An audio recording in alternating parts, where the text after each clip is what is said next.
Hello everyone, a very warm welcome to you.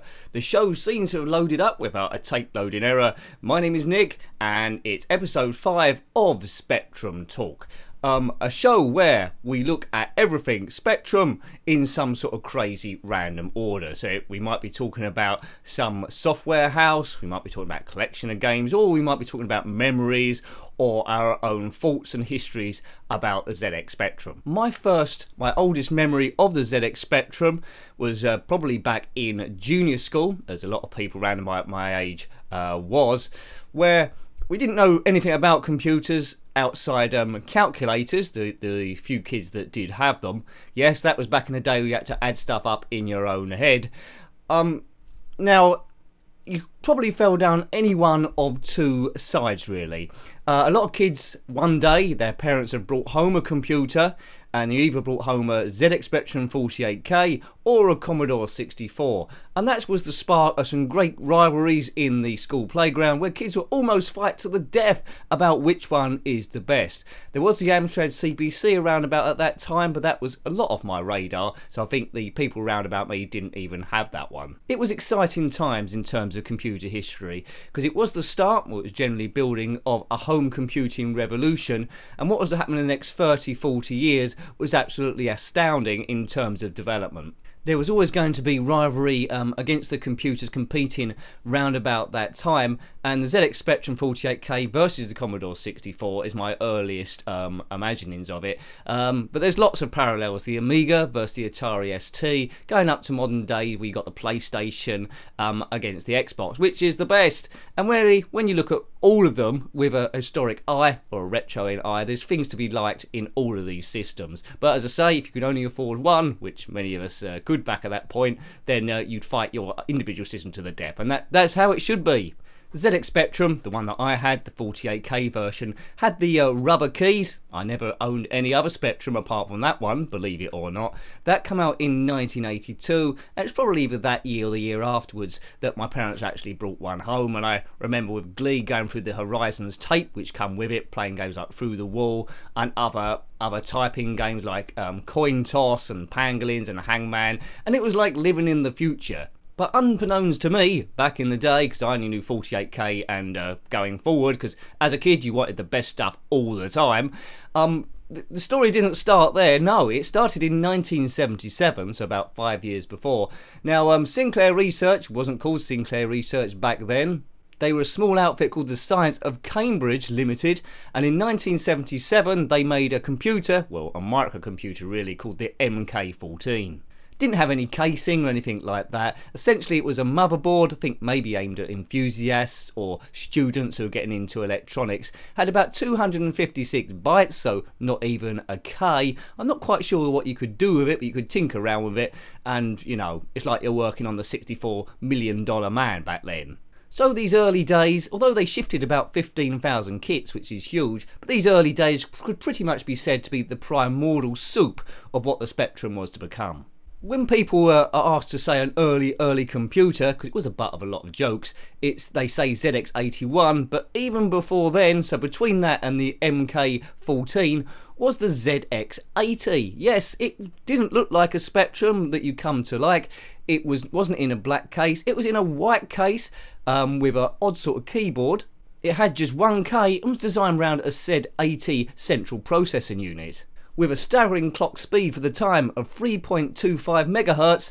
Now with that, you're starting to get into the basics of programming which makes things possible. Not much, but it's starting to get there. So there's 1K of static RAM and 4K of read-only memory, which we all know to stand for ROM, and based on that ROM was the basic Sinclair programming language which we all come to love, being Spectrum fans and programmers. So we're just talking about early days here. This casing wasn't the best, it wasn't the most durable, the computer wasn't the most reliable, there was no ventilation ducts on this or fans like modern day computers, and it was very prone to overheating. I mean, my 48K was prone to overheating, but not as much as this thing. It's something they hadn't sold for a little while.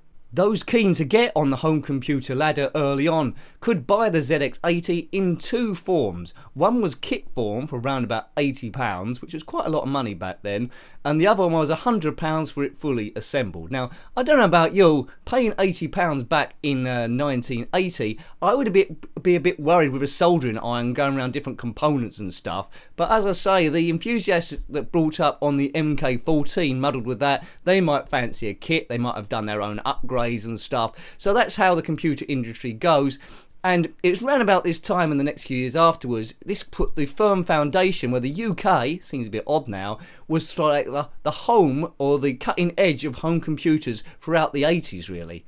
To my knowledge, there was about 50,000 of these units sold. Such was the demand on this, the demand far outweighed supply, so people actually had to go on a waiting list to actually get these computers. Now, I haven't actually ever seen a ZX80 program, but I presume it's like a calculator plus where you can like program simple things in, and you could save it to a cassette, which is good, so it had enough memory to do that. So very basic things like adding up, maybe simple calculations that you can put on a handheld spreadsheet or ledger. So it was quite basic times, but it would have been quite novel. Also as well, can you imagine, when your friends come round or colleagues and saw you had a computer, you were extremely advanced indeed. So things are all going well. 1980, it was the Olympics in Russia, which I'm sure you know. 1 kilobyte is not very much to work with. You couldn't even open a window with that on your PC with that nowadays. But it was probably about 4 times more powerful than the MK14. So if you think of that sudden step up between computers, you can tell this was the start of something phenomenal. When the ZX80 was actually produced, went onto the production run, the company did change its name to Sinclair Research, with Clive Sinclair at the head, would later become Sir Clive. Right at the end, he sold the company to Amstrad. I hope he made I think he made a tidy sum with it, but he wasn't. Some of these things were good, some of them were bad. The Sinclair C5 I think cost him quite a bit of money, and some other ventures as well. The ZX80, appealing to enthusiasts, did have an expansion slot round the back. I think you had to do some tinkering with it, but there was an expansion bus which you could program additional memory packs into, which led to a whole cottage industry trying to make this computer as good as it could be. You could even connect a printer to it if you wished. The system did tend to struggle. It was on for quite a while. The output wasn't colour, as you imagine, it was black and white. I never saw a ZX80 in the wild. I've only ever seen pictures of it online, but you know, I don't think there's too many left because the system was so frail, which is a bit of a shame. There might be some in some museums somewhere. Very basic components, very prone to overheating, so I guess things started melting inside. When things went wrong, you couldn't really get the replacement parts for it if it's like 10 years after or 20 years. Because the production run was only from 1980 to 1981, and then the ZX81 started being produced, which was an evolution over the ZX80, which we'll speak about another time. That had the standard black case as opposed to the white cases. By that point, the ZX Spectrum was starting to find its brand. So we will come in this series to some other Spectrums along the line.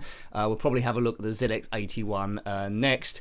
As I say, I started with the 48K Spectrum. What was your starting point? Was you around about that time, or was you with the rubber keyboard with the 16K? Because they looked pretty similar, if not identical.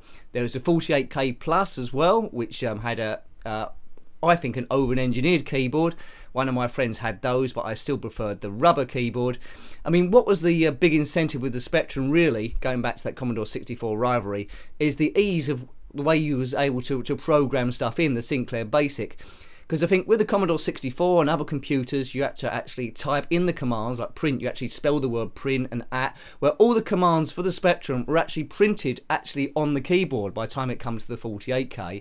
And by pressing J, it would just say the word load, or B, to my knowledge, it said border. So there was quick links to actually typing the words in quickly. And because you saw all these words, you knew, you sort of like got a hang of the actual programming language and how to put things back together in BASIC. So every time you looked at the keyboard, it's like you're reminded of all the different things. And also as well, from a knowledge point of view, a learning point of view, when you saw something like Inky's dollar, I thought, what does that do? You did the research to try and find out what that was. So that's why the Spectrum was so brilliant in my mind. I didn't own a Commodore 64, so I'm a little bit biased, but it would have taken longer to program in, and kids, You know, patience ain't the best, although they had a lot more patience back then than they do now, I'm sure. And that was fantastic. The ZX80, the programming, I think, again, the basic language is on the keys, although you had to select which one via the screen there. If the screen started using, or the program started using a lot of the K, the size of the screen resolution would go down. So that was a major flaw there. So thank you for watching this series, Spectrum Talk. As I say, we'll cover a variety of subjects.